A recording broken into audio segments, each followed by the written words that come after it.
7 de la mañana con 19 minutos, amigos. Gracias por seguir con Primera Impresión. Tenemos que hablar acerca de estos supuestos abusos que realizó Evo Morales. Estas investigaciones que se están realizando durante estos días, tanto en Bolivia como también usted debe tener en cuenta en la jornada pasada. Un periodista español sacó a la luz diversas declaraciones también en cuanto a estos supuestos abusos a menores de edad por parte del exmandatario Evo Morales.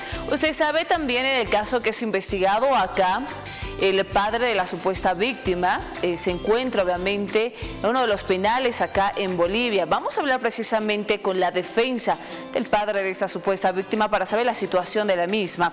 Pues le quiero saludar al doctor Aníbal Cabezas, abogado precisamente del padre de la supuesta víctima de Evo Morales, a quien le doy la cordial bienvenida. Buenos días, doctor. ¿Cómo está? Muy buenos días a su prestigioso medio de prensa y por su intermedio a toda la población que sintoniza y sigue su canal, ¿no? Doctor, muchísimas gracias por aceptar esta entrevista y bueno, abordar ese tema que es tan importante. En primera instancia, queremos saber cuál es la situación actual de su defendido. Bueno, él desde el 13 de octubre del presente mes y año se encuentra cumpliendo la detención preventiva. Nosotros hemos interpuesto un recurso de apelación incidental en contra de la resolución que ha emitido el juez porque consideramos de que ha existido un total apartamiento a los márgenes de legalidad en cuanto a la probabilidad de autoría, es decir, no existe ningún elemento de prueba que pudiese acreditar de manera alguna algún tipo de participación o vínculo de mi patrocinado respecto a los hechos que se investigan. Es más, nosotros hemos interpuesto una acción de libertad el día viernes y se ha resuelto en horas de la tarde, se nos ha concedido la tutela. ¿Y por qué hemos interpuesto esta acción constitucional? Porque el procedimiento penal establece un plazo de 24 horas para que pueda ser remitido el recurso de apelación incidental ante la sala penal de turno. En este caso, lamentablemente, y obviamente nosotros desconocemos los motivos del porqué, habiendo transcurrido más de 11 días, no se ha remitido este recurso a la sala penal y consecuentemente nos ha afectado a los derechos y al proceso mismo en cuanto a la impugnación refiere. Y en mérito a esto hemos planteado la acción de libertad y han ordenado que se remitan en el día, es decir, el día viernes, los antecedentes a la sala penal correspondiente para que se resuelva lo antes posible el recurso de apelación, ¿no? Él se encuentra muy preocupado, es más, el día viernes en la tarde, después de haber salido de la audiencia de acción de libertad, mi patrocinado me ha referido de que una persona de sexo masculino hubiese ingresado a la celda donde él se encontraba y a efectuar una serie de amenazas. Nosotros ya el día de hoy estamos presentando el memorial correspondiente de manera física, ya se ha presentado electrónicamente, para que se efectúen los actos investigativos en contra de esta persona. Desde un primer momento nosotros hemos referido que la vida de mi patrocinado corre riesgo dentro del penal de Morros Blancos. ¿Y esto amén de qué? Esto en mérito a que es el principal testigo que se tiene hasta este momento dentro de este proceso penal. No debemos olvidar de que la supuesta víctima se encuentra desaparecida. Ella no ha prestado una declaración informativa hasta la fecha. La madre también se encuentra desaparecida, que sería una testigo fundamental, consideramos nosotros. Y por sobre todo, la menor que sería aparentemente la hija del exmandatario Evo Morales Ayma. Tampoco se ha efectuado la extracción de muestras de sangre y demás. Todos estos hechos convierten pues a mi patrocinado en un testigo de los hechos y no en cuanto a lo que ha referido el Ministerio Público, que sería probablemente autor de un delito de trata, ¿no? Y son todas estas irregularidades las que nos llama la atención y genera un riesgo a la vida y a la integridad física de mi patrocinado. El 2019 se ha efectuado una investigación en contra del exmandatario por el delito de estupro agravado. Lamentablemente en aquel momento, en una circunstancia totalmente similar, no se ha recepcionado la entrevista de esta supuesta víctima y el caso ha sido rechazado. El día de hoy estamos yendo por el mismo camino, ¿no? Evidentemente, doctora, si bien usted mencionaba, bueno, es el mismo caso, sí, relativamente parecido al que ya habíamos visto en el año 2019. Sin embargo, usted mencionaba la desaparición precisamente de la madre de la supuesta víctima. Pero se filtró precisamente un audio que hubo rondando en las redes sociales donde precisamente la supuesta víctima Cindy Saray indicaba y eximía o excluía la participación de los padres precisamente en este caso. ¿Qué pasaría con su defendido o qué tendría que pasar con su defendido ya con esas declaraciones o con este audio que ha sido filtrado en redes sociales? En principio es necesario era necesario en aquel momento de que el Ministerio Público efectúe todos los actos investigativos tendientes a verificar si el video que estaba circulando en redes sociales correspondía a la supuesta víctima. Nosotros hemos propuesto diligencias al efecto porque lamentablemente de años a esta parte, ¿no? Tenemos un Ministerio Público que no actúa bajo un principio de objetividad y no va a investigar un hecho que tiene connotaciones delictivas como tal. Lo que hace en realidad es ir a incriminar a los procesados y eso no está bien, porque bajo este principio de objetividad, pues tendrían ellos de manera inicial realizar todos los actos investigativos para determinar si ese audio corresponde a la supuesta víctima, en qué circunstancias hubiera vertido estas declaraciones y por sobre todo, también efectuar actos que vayan a sustentar esa no participación de mi patrocinado. Se ha hablado como una tesis fáctica del Ministerio Público de que mi patrocinado hubiera obtenido beneficios para permitir que su hija tuviese una relación con el exmandatario. Pero lamentablemente no existe ni un solo elemento de prueba que acredite eso.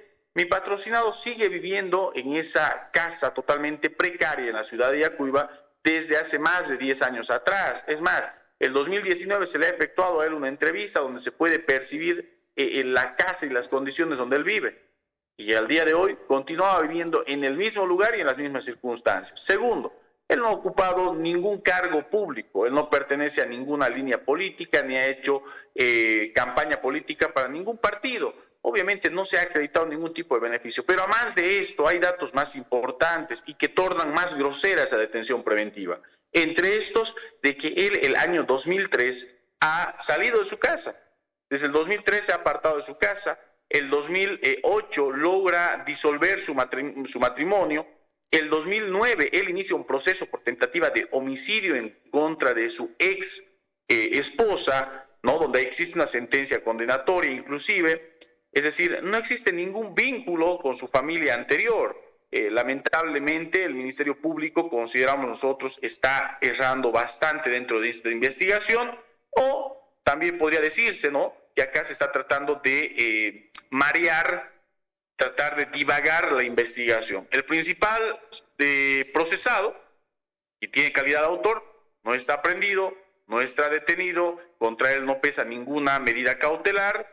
La madre de esta menor tampoco se ha recepcionado su declaración informativa. La menor, por sobre todo, que era de vital importancia dentro de este proceso, tampoco se tiene su declaración informativa. Y acá se está pretendiendo, vamos a decir, maquillar los resultados de este proceso con una detención de una persona totalmente inocente, ¿no?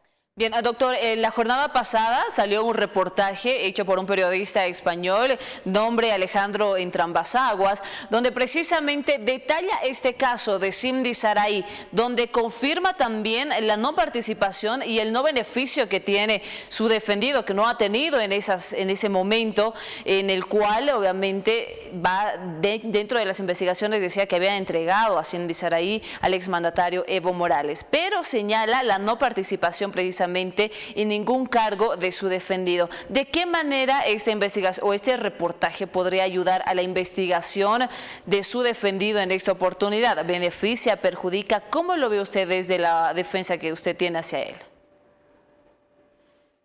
Obviamente esto tiene que obrar en favor de nosotros, ¿no?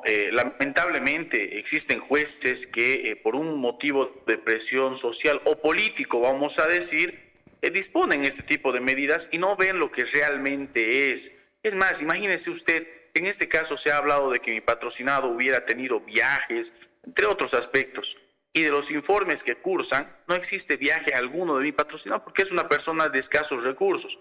Nosotros tenemos pendiente un recurso de apelación incidental, esperamos de que la sala penal correspondiente el vocal que vaya a resolver este recurso, pues pueda obrar bajo un principio de verdad material, atendiendo siempre la experiencia y la lógica y apartados de cualquier tipo de injerencia política, de injerencia mediática, y como he dicho de manera inicial, muchas veces pretende maquillarse esta investigación diciendo, acá se ha dispuesto ya la detención preventiva del papá, la investigación está dando frutos, cuando esto no es así. Desde un primer momento ha existido negligencia investigativa. ¿Por qué? Porque la ley 269 de trata y tráfico de personas establece una serie de principios y desde el momento en el que existe noticia fehaciente de la comisión de un delito, en este caso de trata, o una denuncia y demás, lo que tiene que hacerse es resguardarse la vida, la integridad física de la presunta víctima y por sobre todo desplegarse todos los actos investigativos que sean efectivos, tendientes a corroborar la averiguación de la verdad histórica de los hechos. Acá resulta totalmente extraño cómo desde un primer momento no se ha recepcionado la declaración de esta supuesta víctima. Es más, acá se tiene hasta el día de hoy la desaparición de una menor de edad, que es hija de la víctima. Consecuentemente, consideramos que el Ministerio Público está obrando de manera totalmente arbitraria. Y acá un dato más, ¿no? Y esto es importante. Si bien nosotros, hoy Patrocinado tiene la calidad de procesado dentro de este proceso, nosotros estamos esperando la audiencia de apelación y demás. Y bueno, más adelante, cuando ya haya un sobreseimiento, nosotros nos vamos a constituir también víctimas dentro de este proceso. ¿Por qué?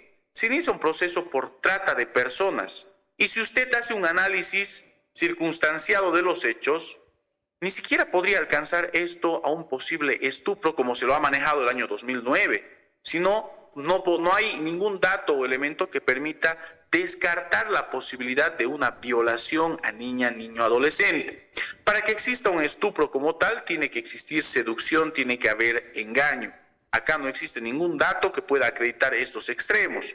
Segundo, en cuanto al delito de violación, puede ser efectuado a través de diversas circunstancias, intimidación, amenazas por la fuerza, entre otros.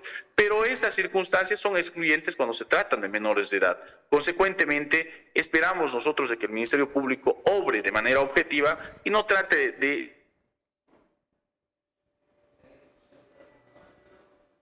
Bien, estamos con el doctor Aníbal Cabezas, abogado del padre de la supuesta víctima de Evo Morales, Cindy Saray, precisamente abordando la situación actual del padre.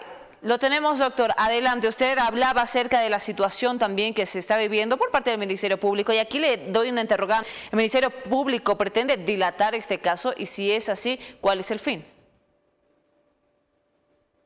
No, ni siquiera es dilatar como tal. Según puedo percibir, por la experiencia que tenemos, acá lo que se pretende hacer creer es de que se está investigando un hecho, pero en realidad no existe ningún acto investigativo que sea efectivo y que sea tendiente a poder acreditar ese hecho que se investiga. ¿Y por qué refiero esto? Si desde un primer momento el Ministerio Público ha tenido acceso a un informe evacuado por un funcionario de inteligencia policial que daba cuenta de esos extremos, de que esta menor aparentemente tenía una relación de pareja con el exmandatario, hubiese procreado una hija, entre otros aspectos. ¿Por qué el Ministerio Público en ese primer momento no ha recepcionado la entrevista informativa de esta menor? Primera interrogante. Porque acá no estamos hablando ya de una de una víctima menor de edad. Estamos hablando a la fecha, ya es mayor de edad, el procedimiento es mucho más sencillo. Segundo, si se hablaba ya de una descendencia del exmandatario, ¿por qué no se ha efectuado la toma de muestras de esta menor para acreditar si es o no la hija? Pero además de eso hay que ver las condiciones en las cuales hubiera él embarazado a esta menor de edad. Los padres, considero yo, hubieran sido los principales testigos dentro de este hecho. Y si producto de esa investigación, producto de los datos que hubiera brindado la madre especialmente, se hubiera obtenido datos que permitan acreditar la participación de la madre, pues el procedimiento penal permite la ampliación del procesamiento. Pero acá no, acá se amedrenta a los padres, directamente se los procesa, ¿no? Y al padre en particular, que no tiene nada que ver y tiene poco conocimiento al respecto, ¿no? Se emite orden de aprehensión, someten a medidas cautelares, disponen su detención preventiva. Es por ello que nosotros decimos de que acá parecería de que se está simulando investigar. Ustedes como medios de prensa han efectuado la cobertura de distintos hechos de agresión sexual, entre otros. Y saben muy bien, cuando existe este tipo de delitos, ¿qué es lo que hace el Ministerio Público? Lo primero es recepcionar la declaración de la víctima, efectuar la revisión médico-forense, entre otros aspectos. E inmediatamente, en la mayoría de los casos, y quizás no esté equivocado en decirlo, en un 98-99% de los casos de agresión sexual, emiten órdenes de aprehensión y las ejecutan de manera efectiva, movilizan una serie, todo ese brazo operativo que tiene el Ministerio Público. Acá no existe absolutamente nada. Por eso digo, creo, o al parecer se quiere hacer creer que se está investigando, pero en realidad no existe ningún hecho como tal, ¿no? En contra del exmandatario, por ejemplo, si se habla de trata y tráfico, que hubiera agredido a una menor de edad, etcétera, etcétera, se han visto en las redes sociales diversas fotos que aparecen con diversos actores políticos. ¿Será que el Ministerio Público ha citado a declarar a estas personas? Habrá que preguntarnos esto, para empezar. Segundo, se ha denunciado un intento de secuestro respecto a esta víctima. El Ministerio Público hasta el momento no ha efectuado ningún acto investigativo tendiente a clarificar este hecho. La menor, en el video que circulan en las redes sociales, donde excluye de participación a sus padres, más no del hecho investigado como tal, ojo, y eso es importante recalcar, da nombres de las personas quienes hubieran pretendido secuestrarla. ¿Será que hasta el día de hoy estas personas ya han sido citadas a declarar? Obviamente estos aspectos van a poner en relieve, ¿no?, esa teoría que tenemos nosotros, de que se está pretendiendo hacer creer que se investiga un hecho, cuando en realidad no se está haciendo nada para acreditar el mismo. Doctor, si se pretende hacer creer que se está investigando este hecho, ¿se podría proyectar que pasaría lo mismo que el 2019 en el caso de Noemí Meneses? Es decir, dejarlo de lado, ya no hablar más del tema. Y si es así, ¿qué llegaría a pasar precisamente con su defendido si ya no se habla más de ese tema en posteriores días, meses o quién sabe, hasta años? No, eso es evidente, le vuelvo a decir, imagínense, usted tiene acá un hecho cualquiera, es como una investigación periodística, tenemos un hecho, un dato y demás. ¿Cómo acreditamos este hecho?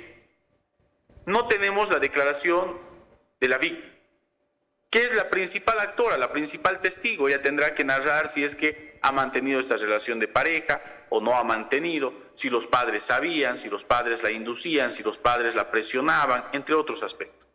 Segundo, se dice que esta supuesta víctima ha procreado un hijo con el exmandatario. No se tiene a esta menor, no se ha efectuado las tomas de muestra. ¿Cómo acredita sus hechos? No se tiene. ¿Será que con un simple informe policial pretenden ir a juicio para acreditar esos extremos?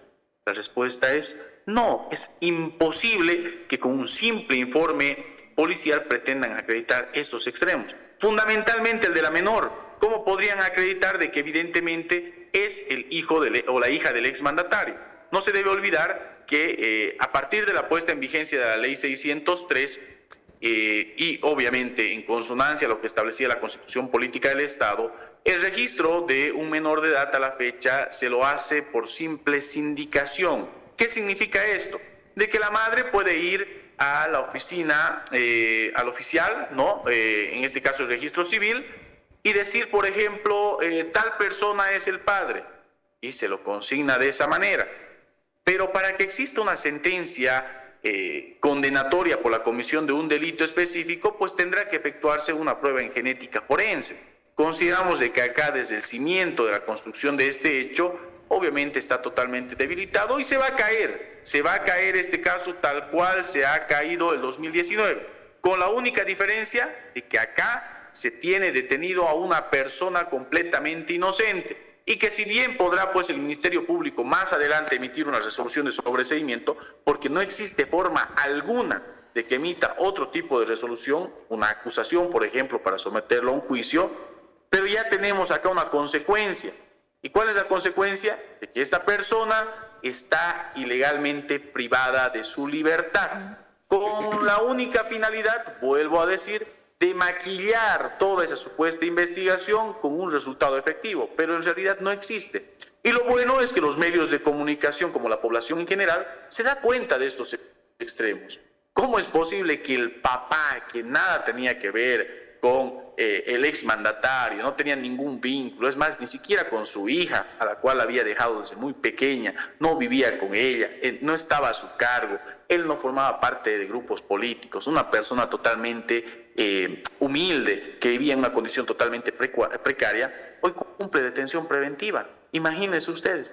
O sea, es increíble la manera en cómo está obrando el Ministerio Público y por sobre todo también el órgano judicial, porque al final y al cabo el juez es el controlador de verificar la legalidad, razonabilidad de la detención preventiva, y acá se ha permitido que el Ministerio Público vaya a una audiencia, diga cualquier cosa y disponga su detención preventiva, ¿no?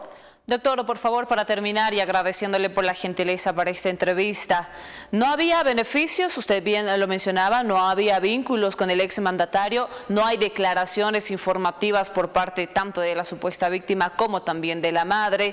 ¿Qué va a hacer usted como defensa, aparte de presentar esta acción de libertad para su defendido? ¿Qué va a pasar después de esta situación? ¿Cómo va a actuar usted si esto va a seguir pasando y los días continúan? Y bueno, vamos a seguir hablando acerca de este caso sin un resultado.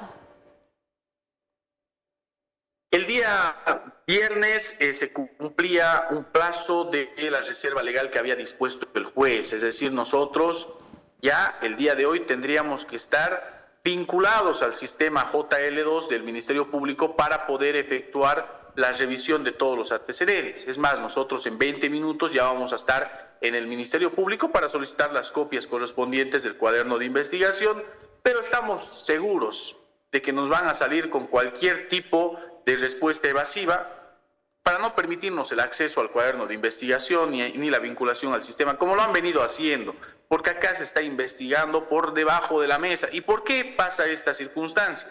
Porque nosotros estamos denunciando todas las irregularidades en las que está incurriendo el Ministerio Público y estamos efectuando un control en cuanto a los actos investigativos. Y en mérito a esto nosotros proponemos una serie de diligencias que esperamos se hayan realizado ya hasta el día de hoy. Y bueno, hoy estamos presentando otros memoriales a través del cual estamos solicitando se recepcione la declaración informativa de distintas autoridades, de distintas personas con las cuales ha tenido vínculo el exmandatario y por sobre todo esta supuesta víctima, ¿no? Esperamos nosotros de que el Ministerio Público, bueno, realice los actos investigativos tendientes a esclarecer este hecho, pero no valiéndose de una persona totalmente humilde y con actos ilegales. Nosotros estamos a la espera de la audiencia de apelación incidental de esta medida cautelar. Estamos esperando esta audiencia para denunciar los agravios y esperamos de que como resultado de esta audiencia se disponga la libertad de mi patrocinado. Es lo que en este momento nosotros queremos con urgencia, ¿no?